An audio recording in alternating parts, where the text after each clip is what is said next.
What's going on, YouTube? It's your boy Rody, back with another one.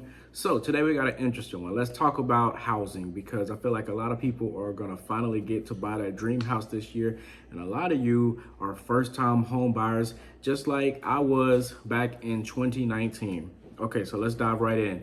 So our budget at the time in 2019 was $275,000. Now, we ended up lucking out and finding a new community that built houses for a really good price. The starting price was around $221,000. And of course, you can either leave it that way or you can do a ton of upgrades and make the price go a little higher, which is what we did. We did so many upgrades, which caused the base price of the house to go from $221,000 all the way up to $260,000. Now, what we didn't know back then, because we were new home buyers, and our realtor explained it, but it just really didn't stick because it was our first home. And so you have your down payment and then you have your closing costs. These are not together, they're two separate things. So FHA, which is what we went through, typically requires a 3.5% down payment, which is what we did. And then you have your closing costs. So we ended up putting $12,500 down as a down payment, and we qualified for governmental assistance with that down payment as well. And then our closing costs ended up being about, I want to say 10 to 12,000. I can't remember off the top of my head because we purchased that house 5-6 years ago. So forgive me on that part. But here are some things that they just don't tell you about the home buying process. The number one kicker is that sticker shock.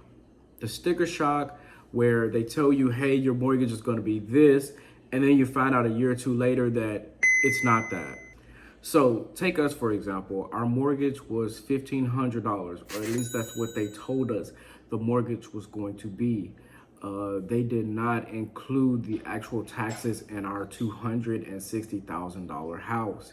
So the actual mortgage should have been $1,800, but at the time they told us it was $1,500. So as a first-time home buyer, you're excited when you open that piece of mail and it says your mortgage is due on January 1st. Here's the payment, it's $1,500. You're like, wow, that's cheaper than they said. But you're not thinking, hey, this is not including the taxes, the escrow account, okay? And so what happens is we paid that $1,500 for 12 months straight, right? Well, guess what? January of the next year, we got the sticker shock. The house is now appraised. So now it went from $1,500 to $1,800. But guess what? It didn't end there. Another 12 months rolled by. We opened up the next mortgage statement. It went from $1,800 to $2,000. And we're thinking, it can't go higher than this. This is wild. It did. 12 months later, January again, we opened the mortgage statement. Lo and behold, $2,108. This is an increase of $608 in 3 years. What a sticker shock. And I couldn't imagine people who went out and bought cars or a boat or something thinking they had the extra money on the side. And then they just wake up 3 years later down the road and they're like, oh, I can't afford XYZ because of this. And I know what you're going to say, well, they should have looked into it. But you're so excited and you're thrilled on your first big purchase that everything is not clicking. You're not looking deeply into escrow because you don't know about it. You're not seasoned yet. And so it's tough all around, which is why realtors and lenders need to be very open about this. Now, we are building a new house, and our new lender explained all of this to the T.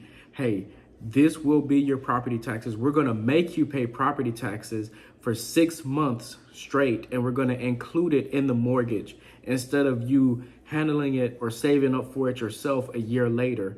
In terms of the escrow account. And I love this idea because we will not get that sticker shock a year later because nobody informed us of what was happening.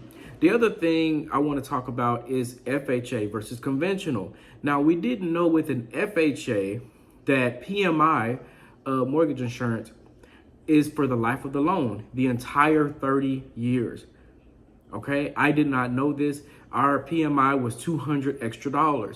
So let's look at a conventional loan. If you have a conventional loan, when the loan to value hits 80%, which means you've paid off like 20%, right, of the house, like the what you owe on it, and now you're left with a loan to value ratio of 80%, you can either petition to have that removed, or the loan company will automatically drop that PMI. So let's say you have a $3,000 mortgage and your PMI is $250.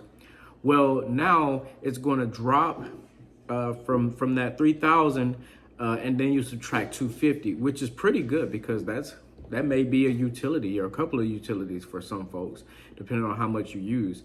And so it's huge that we did not know the real difference between FHA and conventional, and that's one of the differences that it works in everyone's favor. The only thing I don't like about conventional is the rates are typically a little higher than FHA, and you have to have stellar credit if you want those really good rates, versus an FHA. You can have a 600, 620 credit score and get some really good rates. But if you want the similar rates to FHA as you do for like a conventional, you'd have to have like a 700 plus, like a stellar credit number, to really get into the meat and potatoes of that good interest rate with conventional. And that's the one thing I did not like. Now, overall, as a first-time home buyer, I also see people talking about new build versus an existing home. And a lot of people are trashing new build, and I don't agree with that. We bought a new build home. We didn't have any problems. And then if we did incur a problem, it was covered under warranty. We did have two things that went wrong, but guess what? We called the builder, and they went out and fixed it free of charge. Versus if you find something in an existing home, you have to eat that cost. My mom, for example, there was an issue with her AC vents not opening properly, and one side of the house was hot and the other side was cool. Well, guess what? When the duct people came and took a look, it was a faulty vent. And that cost several thousands of dollars, because this was an already established home. It was a fairly new home. It was only 3-4 years old. But what I'm saying is it was out of warranty.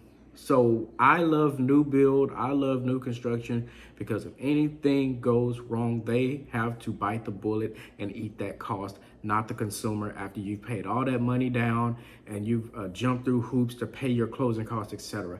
That's just my 2 cents. But I didn't want to make this video too long. Those are some key points for you new home buyers. Do some more research. I gave you kind of slices of the cheese. Now you take with that information and do even more research on your home buying journey, and never let someone persuade you to go conventional, FHA, or new build versus an established built home. You do the research and you find out what's best for you. That's gonna do it for today's video. I'm Rody. Make sure you like, comment, subscribe, and leave me a comment on what your interest rate is. If you bought a year ago, 3 years ago, 10 years ago, what's your interest rate? Because I'm really curious. Our house will be built in April of this year. It'll be finished, and we're looking at probably about a 6 to 7% interest rate. But what did you seal the deal on your house? What's your interest rate? Till next time, y'all.